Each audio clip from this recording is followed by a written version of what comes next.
listening to the Lutheran Ladies Lounge podcast. I'm Sarah. I'm Erin. And I'm Rachel. It's story time with Sarah Day, and I feel like it's been a while. We've had so many exciting things happening that I don't think I've told a story in a while. It's been too long. I feel like I want to sit cross-legged on a carpet somewhere. For this one, I think you definitely should, because as I was researching this one, it's totally a once upon a time in a land far, far away. Ooh. There was a princess kind of story for a Excellent. little while at least. Okay. So, Excellent. I can't wait. Please tell me there's a happy ending. Is there a happy ending? yes. Yeah. Is it one of those define happy kind of answers? No, I just had to think about what happens at the end of my script. But no, it's all good. For the Okay, most cool. part. Let's Okay. go. I mean, there has to be some tension in the story. Of Or it course. won't be interesting. That's But true. it's happy. That is so- true. Yeah. Okay. Tell us a story, Sarah. Okay, so I don't entirely remember exactly how this episode idea even happened, but I'm pretty sure I was looking through a list of female saints that we could talk about because I was trying to think of somebody interesting to tell a story about. Mhm. And I ran across Elizabeth of Hungary. And in typical Sarah fashion, I didn't read all that closely about the dates associated with her name.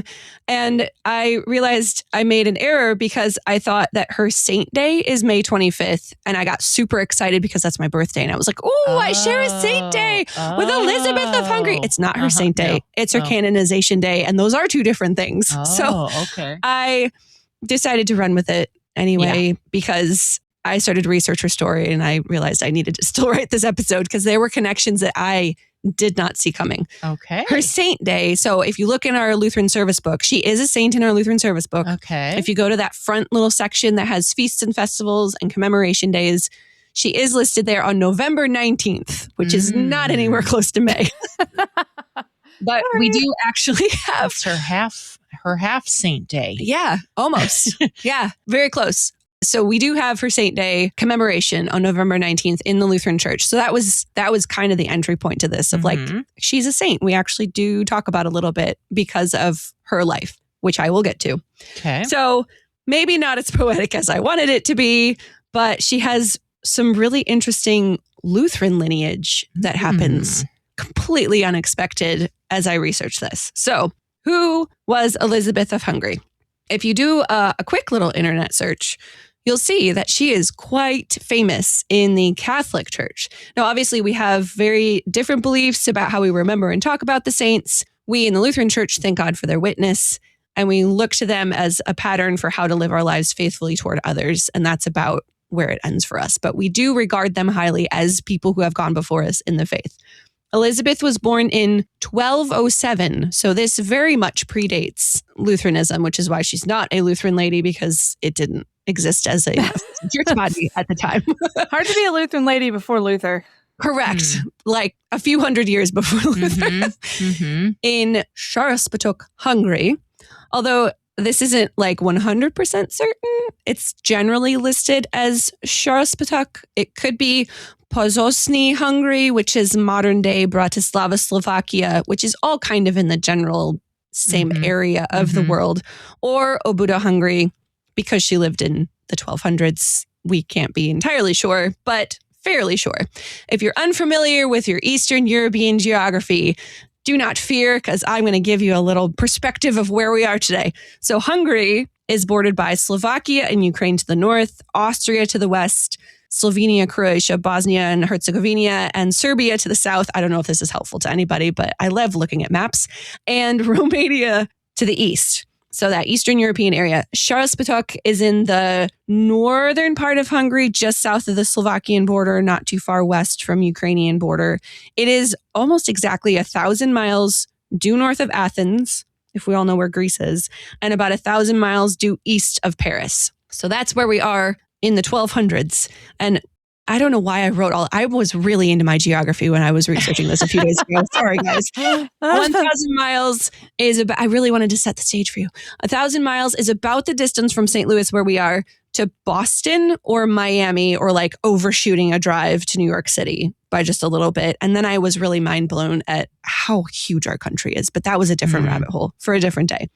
So the bits of medieval history are just very interesting to me. I find it really, really interesting that Hungary was never part of the Holy Roman Empire, which kind of plays into her history and the fact that she was canonized pretty quickly. The empire tried to conquer it a few times, but Hungary was a very independent sovereign kingdom from 1000 AD onward, kind of a buffer between the Ottoman Empire and the Holy Roman Empire, although that's a little bit after Elizabeth's time.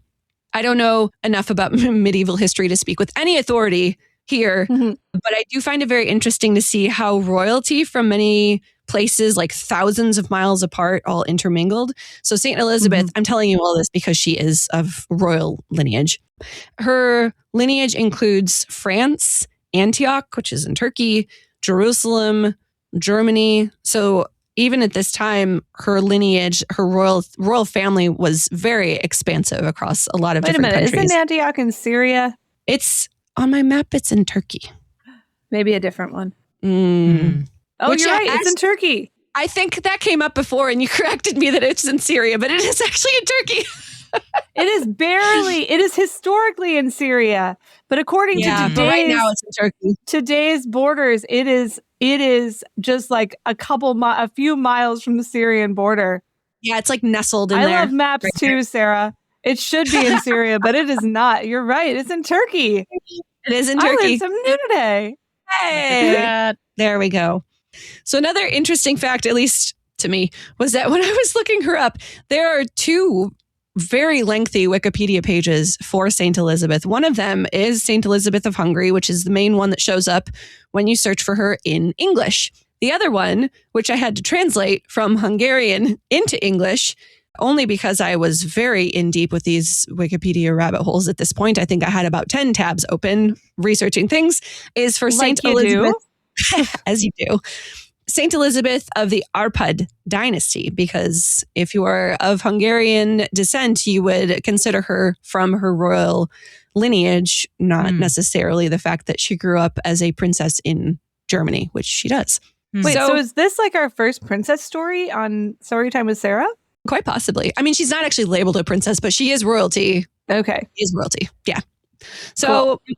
So those two pages have mostly the same information, but also when you're talking about someone who lived over 800 years ago, not everything is going to be consistent. True. And one of the pages was translated into English, and there were definite things that I was like, that doesn't line up. No, they were giving her a he pronoun, and I was like, oh, that's not accurate. So I was picking the things that were accurate. I bet that's also like Hungarian is. I bet that's a hard one for Google. I would, yeah. I kind of want to learn it now, but that's an entirely different side quest. Not for today. Anyway, okay, sorry. So, Sarah goes to language school. Once I have Portuguese mastered, we'll do something else fun. Anyway, so the bottom line here is that she is a very highly revered saint in the Catholic Church. Even the Lutheran Church makes her a saint in our Lutheran service book for commemoration. So she was the third of 5 children born to King Andrew II of Hungary and Gertrude of Morania, which was a Bavarian house of Andech's royal family. So she was born of German and Hungarian royalty. So she is actually, I guess, a princess. So yes, first princess story, I think. The children were baptized in Buda, apparently with a lot of pomp. And her brother later became King Bela IV of Hungary. There was just a lot of royalty happening in her family. At the age of 4, at the request of Count Hermann I of Thuringia, which is in Germany, she was brought to Thuringia, specifically Eisenach, and then Wartburg, which sound very familiar to our Lutheran ears, to be betrothed to the Count's son at age 4. One article says that she was first betrothed to the older son Hermann, who then died before they were married. But at any rate, she became betrothed to Count Hermann's son, Louis IV, or Louis IV. I guess there's French in here too, so I'm not sure if it would be Louis or Louis. I don't know. Well, if he's German, it'd be Ludwig. So it would, but it's written as Louis. So I'm not sure how that would be pronounced, because there were other French in Antioch. There's a lot of intermingling happening here. Anyway, obviously, this would reinforce political alliances between these two families. That's kind of the whole point of why they would have these marriages between big royal houses. Elizabeth and Louis were married in 1221 when she was 14 and he was 23. And the same year, he was enthroned as a Landgraf of Thuringia, and it was apparently a very happy marriage, which is great. They had 3 children, Hermann in 1222, Sophia in 1224, and Gertrude in 1227. And I had to look up what a Landgraf or Landgrave was because this is a very unfamiliar term to me, but it shows up many times in the story. It's this level of royalty over a specific territory. So it's a land count who governs a significant, often inland territory, has high-level judicial authority. The term was actually used up until World War II. I don't know why I'd never heard of it before, especially in Thuringia. It's a comparable position to a duke. So it's just one of the ruling classes. The Franciscan friars arrived in Thuringia in 1223, and Elizabeth learned about the teachings of St. Francis of Assisi. And she started to live by them. So she fasted a lot. She flogged herself. But she gave many, many alms to the poor. And her husband apparently didn't mind this, which was good for her. And maybe, I don't know if that was normal for a royal person to be okay giving away all of this money to the poor, but that's what she did. And her husband apparently was okay with it. He was okay with it partially, probably because he thought it would earn them eternal rewards. And this is the life of the church at this time. Maybe still today in some parts of the Catholic world. He is venerated as a saint in Thuringia, but he was never canonized by the church. So he's like a local saint, but not like a globally recognized saint. Can I just say, ladies, that one mark of a good man is that he is totally on board and supportive of your piety and your acts of service and generosity. Yeah. That this is like, what a dude.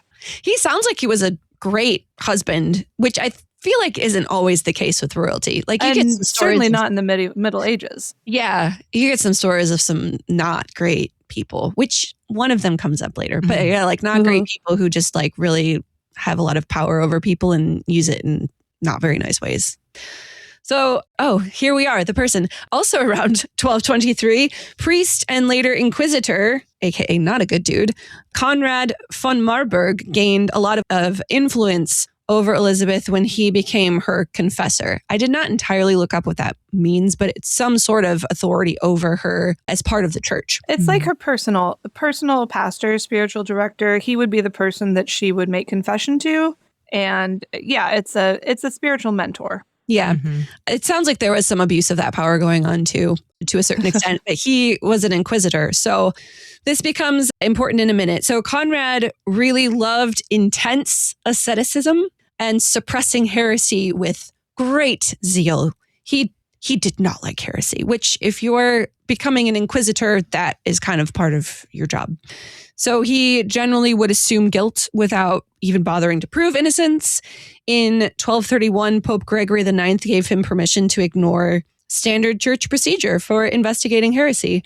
And he teamed up with a few others in Upper Rhineland to burn as many heretics as they could with barely any trial. So that was the state of heresy at the time. You basically were just burned even if people were lying about the fact that you were a heretic.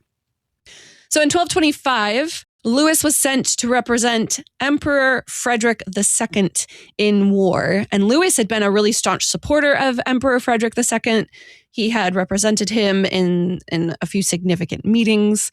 So Elizabeth had taken over the household affairs while he was gone and had distributed alms, as she does, and given away state robes and ornaments to the poor. So she was very concerned about looking after the poor with all of her means. She tried to heal the land from plagues and famines that had happened while he was gone. She opened the granaries to feed the poor. She lived a very frugal life. People thought she was wasting things, but apparently Louis approved of what she was doing, which was great. In September 1227, just before their daughter Gertrude's birth, Louis unfortunately died of a fever in Italy while he was en route to join the Sixth Crusade. Yes, these were the Crusade years. They were attempting to recapture Jerusalem and the Holy Lands. And Louis's death was very hard on her. She was only 20 and very pregnant at the time. And she supposedly said, quote, "It is to me as if the whole world died today," end quote. Poor thing. Louis's brother, Henry Rasp, became regent for Hermann, Elizabeth's eldest son, and he did not treat her very well. After this battle over her dowry, because Henry and Conrad von Marburg, who was her confessor and had a lot of authority over her, apparently refused to let her manage her own property for a while. She eventually won her dowry back and then moved from the court at Wartburg to Marburg in Hesse, which is how I ended up down a rabbit hole, because I was like, wait a second. I know those names. I know the name Hesse. We've talked about that somewhere. And so I Googled Hesse in all of my story time episodes. And that is how we end up with the end of this episode. But we're not there yet. Well, a little preview. Okay. A little foreshadowing. Yeah. My brain was like, there's something there. And there is. But we'll get to that in a second. So this move was possibly influenced by Conrad von Marburg's strict dietary rules. Remember, he was strict in asceticism. He had very strict dietary rules that couldn't happen at Wartburg. So it could have been something like that. She had made solemn vows to Conrad, kind of like being a nun, including celibacy and obedience to Conrad as her confessor and spiritual director. So when you're royal, vowing celibacy is a bit of a problem, because royal families like to have royal babies and royal marriages with other royal houses to, for political alliances and the continuation of your royal line. Well, and can we also say when you're royal, vowing obedience is also troublesome? Correct. Yes. Because you're supposed to be the one that makes the final call on things. Yes. You're in charge. You can't delegate that. Right. Yeah. So her family wasn't super happy about that. Her relatives held her hostage for a while in a castle so they could try to force her to remarry. But she did not. She was like, I made a vow. And she apparently even threatened to cut off her nose so no man would find her attractive. So she was, oh my goodness. She was dedicated to her vows to Conrad. And Conrad apparently treated her incredibly harshly, sometimes with physical beatings and holding her to very impossible behavioral standards. Ladies, if your pastor beats you, run away. Run far away. Elizabeth of Hungary, my dear. Yeah. Doesn't sound like she had she lived a frugal life and probably was, I don't know. That's a very different time. Very different. In 1228, Elizabeth built a hospital at Marburg for the poor and sick with the money from her dowry. And she herself, as a royal person, cared for the people there. So this is where a lot of her sainthood comes from, because of giving to the poor and caring about their physical needs by building this hospital. So miracles are attributed to her. She is still the patroness of the Third Order of St. Francis. She is a symbol for Christian charity, which makes a lot of sense, and the patron saint of charities, hospitals, and widows, among other things, for people who have patron saints, which we don't really do. But that's where all of this comes from. Elizabeth's daughter, Sophie of Thuringia, married Henry II, Duke of Brabant, and became the ancestress to the Landgraves of Hesse, which are future Lutherans, because she won Hesse in the War of the Thuringian Succession. So Elizabeth died in Marburg at her own hospital in 1231 at the age of 24. I think it's very poetic, speaking of poetry here, that she built a hospital and then she died there. It's poetic. It's also tragic. And did you just say she was 31? 24. Oh, I'm sorry. That's worse. 1231 was when she died. She died at the age of 24. 24. Yeah. A very tragic and poetic story. Okay, so where's my happy ending, Sarah? You promised me an happy ending. I know. So far. Because she cared for people. That's part of it. But I'm getting there. I'm only halfway through. Okay. All right. Please tell me it gets better. So miracles, of course, were said to have happened around her grave, because this is what happens in the medieval church. She was very quickly canonized by Pope Gregory IX in May of 1235. Yeah, because he felt guilty. Maybe. I'm really curious how she died. It doesn't say, but like if you're working in a hospital, I'm guessing she just caught something. Or the fact that she'd been like fasting and had worn down her own strength with probably strict asceticism. Yeah. Left her a sitting duck for anything in the hospital. I mean, quite possibly. Yeah. I mean, plagues were so common at this point too. Yeah. We know she didn't die in childbirth. That's true. That is true. She is usually depicted with roses because there's a story that this bread she was carrying to the poor turned into roses when she was questioned by either her husband or her husband's brother, depending on the story you read. But like, it's this idea of God's providence that like, they didn't want, that God didn't want her to be caught doing something that they didn't think was right. And so when they asked her what she was carrying and she like opened her coat to show what she had underneath her coat, it was roses. It wasn't the bread that she was giving to the poor. So that's why if you look up pictures of Elizabeth of Hungary, she is shown carrying roses. In sweet. Marburg, the Teutonic order that she was associated with built St. Elizabeth's Church on the site of Elizabeth's tomb in the 13th century. It's one of the earliest Gothic churches in Germany, which is very cool. The church was actually built on top of her hospital. So it's the same site as the hospital that she built. In 1234, the Teutonic Knights got the hospital from Conrad of Thuringia and they began expanding it. And then the next year, 1235, the year that Elizabeth was canonized, Pope Gregory IX granted the church authority to issue indulgences. Welcome to pre-Reformation church. And the cornerstone was laid that year. So Elizabeth's grave stayed where it was in the original hospital chapel. And then this huge church was built on top of it. And you can still go visit it, which is kind of cool. In 1236, her body was moved to a new bejeweled shrine in the presence of Emperor Frederick II. And construction continued through the consecration of the church in 1283, but the towers were not finished until 1340. Learning about old churches is always just an incredible thing because they don't build them in like 5 years. They build them in like 100 or 200 years. And they're just these huge pieces of construction. It's just really cool. So the Landgraves of Hesse were also buried there from 1240 to 1509.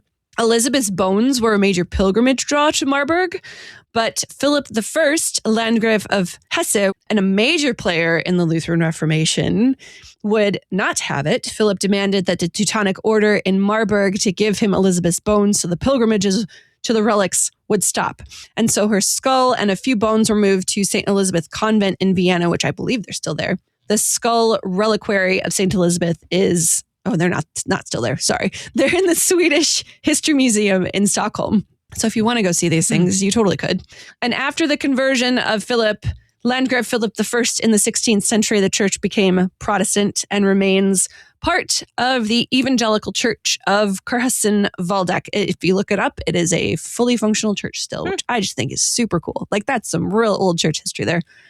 There's a whole lot of history there, and you guys can look that up on your own. So this was the part that just kind of blew my mind. In Genesis and Matthew and these other places in the Bible, you get these really long genealogies, and you're like, well, this is just a list of names. Like, what does this really mean? But like they show God's faithfulness to the generations and how this whole lineage of Jesus has so many interesting people and stories.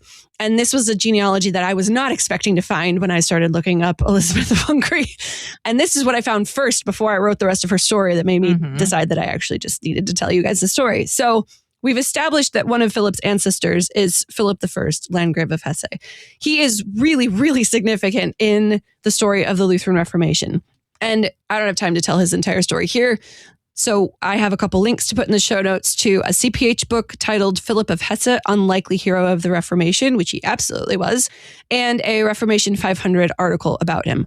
And according to that article, Philip of Hesse, as we call him in our Lutheran tradition, made his greatest mark on the Reformation through his real political and diplomatic prowess. And his crowning achievement was the creation of the Smalkaldic League in 1531. So like this is the happy ending of all of this. He was super, super influential in what ended up happening in the Reformation. He did have some strange personal struggles with marrying multiple women, which he did actually do against the advice of, the Lutherans at the time. He asked them if they thought it was okay, and they're like, no. Yeah, as soon as you said Philip of Hesse, I was like, that guy? Yep. The one who was like, yeah, let's reform the church so I can be a bigamist? That one? Yeah, that one. All right. Yeah. Happy ending. I'm with you. Okay, got it. Real important. Important and also flawed. Yeah. Of course. As people are. As many other great men have been throughout history. Yeah. Here we go. I forgot about this part. So one of Elizabeth's direct relatives ends up being Philip I.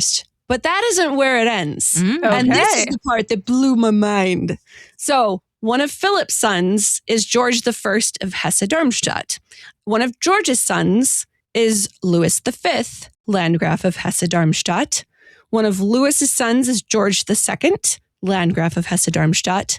And George's daughter, along with Sophia Eleanor of Saxony, who is the daughter of the elector, is Anna Sophia II, Abbess of Quedlinburg, and she wrote Lutheran Service Book 589, Speak, O Lord, your servant listens. She's the one that lived at the same time as Emily Julian von Schwarzburg-Brudelstadt, who we did an episode on a while ago, and that blew my mind. So we have a direct line from Elizabeth of Hungary to a hymn that we have in our hymnal today that we sing. Amazing. I know. My mind was blown. So that is actually the happy ending of this whole thing. And of course, Philip of Hesse also, he was the driving force behind the Marburg Colloquy and several other, major Reformation events. But yes, you're right. She is the mother of reformers. And honestly, that's a good thing because she could have used some reform in her own life. Yeah. She got the worst end of medieval spirituality. Yeah. Heavy. One, that was all suffering and giving and sacrifice and no grace and no restraint. And she tried to lean into it as hard as she could. And probably it killed her. Quite possibly. But what a dear, dear woman who just was so loving to her family, so dedicated to the Lord, so generous with all of her possessions. Like it seems like the only battles she ever fought were to be able to have the freedom to give more. Yeah. Great lady. That's a cool connection that you found. Isn't that you it? discovered. Yeah. Yeah. Surely other people have figured this out. I'm sure they have. Oh, You maybe. I don't know. very clearly. I don't know. I looked, so I Googled their names together and nothing comes up. So surely I can't be the only person that has realized this, but I don't know. Nah, other people it's cool. realizing It is very cool to see this just line of family succession going on down through church history. Yeah. Yeah. A saint in the 13th century connected. is directly connected to us today in the LCMS. It's just wild. We're singing the song of her descendants. I know. Singing the song of our people. We appreciate the example of Elizabeth living as somebody who cared for the poor and who gave a lot of her time and possibly her life to care for people. And, we live out our vocations caring for people today too. We also can thank God for the preservation of all the saints in our history and our Lutheran forefathers providing for them who we are connected to through all of our theology and our doctrine and the confessions and hymnody. So I hope you've had as much fun romping through history as I have the end. They all lived maybe happily ever after. Well, I think Elizabeth's happily ever after is still going on to this day because she is almost certainly around in that great heavenly choir around the throne. Yeah. I'm not sure if I would call any part of that story a happy ending. That's why we hope in Christ, because the ending is really Sarah was so happy to have discovered the connection. It wasn't really for the characters; it was for the discovery of the musical history. Yeah, Sarah, I'm happy you're happy, and I'm happy Elizabeth has found is living in the peace and joy of the redeemed. That's right. However, a lot about that story was just tragic. Yeah, straight up. True. That's true. But we have a beautiful hymn because of her. Yes, we do. Just beautiful. Well, thank you for digging this up, because I think I had heard little bits and pieces of that story before, but not in this great of detail. And it makes me really love this woman. Yeah. This sister in Christ who lived so long ago, who had some very misguided influences on her spirituality, but nonetheless gave it everything she had and really Yeah. really just wanted to give and serve and love, and is an inspiration to us today. Yeah, that's all I got. Nice, short, sweet. We've got some links for if you want to read some more about Philip of Hesse. He's got an interesting story. He is a very unlikely reformer with his background and how he even got into the Reformation. It's just interesting. So there's a book and an article if you don't want to buy a book. There's an article if you want to read more about them. That's it. You can join our Facebook group, the Lutheran Ladies Lounge on Facebook. Tell us if you love this story or just found it really sad, which is fine. Or you can join us on our Instagram at Lutheran Ladies Lounge. You can find all of our episodes at kfuo.org/Lutheran Ladies Lounge or on your favorite podcasting app or on the KFUO radio app. You're listening to the Lutheran Ladies Lounge podcast. I'm Sarah. I'm Erin. And I'm Rachel.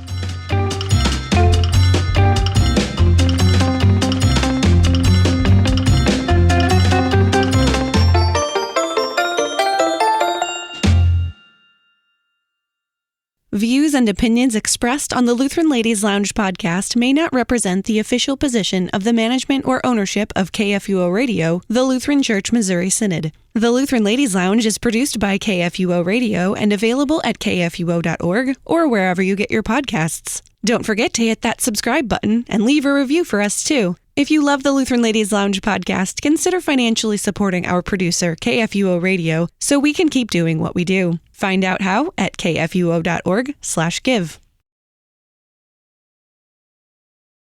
Well, I might be using the term royalty incorrectly because we live in America and I'm not even sure what that means, but she is of the royal descent, upper ruling class of society. Oh, okay. So to me, that's royalty, but I'm probably using that term wrong. Noble. Yes. We can definitely. Her blood is bluer than the Yes. bluest. Than the, Yes. Oh, I'm going to look up. No, I probably can't say the rest of that line from My Fair Lady on air.